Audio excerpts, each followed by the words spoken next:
Vidéo Kinshasa. Vidéo Kinshasa. Ezali makamba kokamwa mokonzi ya mboka numero 2 ya mboka mobimba o Congo ayaka ye moko awa kotala ndenge érosion efongwamaka et puis tosali ba démarche toke plus de 30 personnes na primature bayambi biso mais azore conseiller na papa Mbolesha alobi premier ministre azo reconnaître teke ayaki koto ba image ezali ezo kamusa biso vraiment est-ce que mboka eza gouverner ou beza gouverner te na mboka na biso tozovi lokola tozana bapaya ba autorité bazali vraiment insensé bazo kozala na mawa ya population te vraiment ezali mawa mingi ezali vraiment mawa mingi tozoyeba te soki toza gouverner te premier ministre oyaka awa le 7 janvier oyaka olobaka na biso ke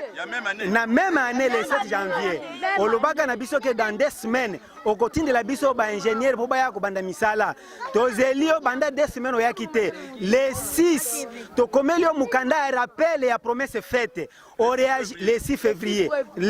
février on réagirete le 19 février tozu plus de 30 personnes toye na bureau na yo conseiller na yo Bolesha ayambi biso ba policier kutu bakangi biso na nzela balobi to tia rébellion te délégation ekoti tokuta na conseiller na yo conseiller alobi dans le lendemain bakoya ko réagir tozongi le 19 le 20 conseiller abenginga nazana ba numéro na ya tosolaka nae alobi yo aibisio rapport o aibisio premier ministre Bruno Chibala que ozo reconnaître te que oleka kotoy alors ezo kamusa biso makasi yo mokonzi munene oyaka awa na libulu na dimeze awa en face ya Grasse Market yo lobiki oyaka te eza passe maintenant érosion ezo mata plus de 60 maisons zo kende awangani biso ezali mawaminga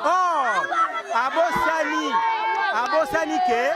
alobaki ane oyo ya yepo na social mais social yango siko social nini oyo azo se prétendre koloba oma social nde yango population bazo souffrir tozola la libanda gai moko na pesa liboso mbote na pesa loboko chalai na simbi na pesa loboko jour wana bayaka mais eza passe mingi tozali entre camp Badiading na camp du Mez en face ya Grasse Market na Badiading yebani ndako zo coûter $50,000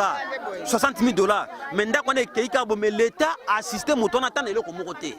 et puis ça passe na sala ki interview na premier ministre ngai nde oyo mais c'est toko imana ngai mo saki mettre sur le terrain soka yeyawa ye moko ko za disposition abenga ba chino a eza une semaine 2 semaines bakangi yango esili na ba travaux ezali eloko grave alors yango wana tolobika minute na ba mama bazana réseau tolingi to bima tanto bima balabala a etali bango ko to bima ba récalcitrant mais toza ba récalcitrant toza ba homme sage pe toza ba totangi ba classe tozaki na université biso tout papa to futi ba minerval mais misala ezate ngana kotimbo on na l'état na futi $340 na première année graduat bandati na koti comme na gouvernement et gouvernement a rétrocédé ngelo nini a rétrocédé ngai monnaie de singe puisque na osala musate à mon âge j'ai 47 ans d'âge et dans un âge à servir mon nation na makasi nyoso tout mais na musalate na servir nation ndenge nini mais ngana kota imbongo na reçu na zamba reçu on a futaki mini ba frère académique na gouvernement mais après singa ngo musala te il faut pesa musala ba question na za compétent ou bien compétent te chambre saro caro plafond est-ce que là on a wana rien Vidéo Kinshasa. Vidéo Kinshasa.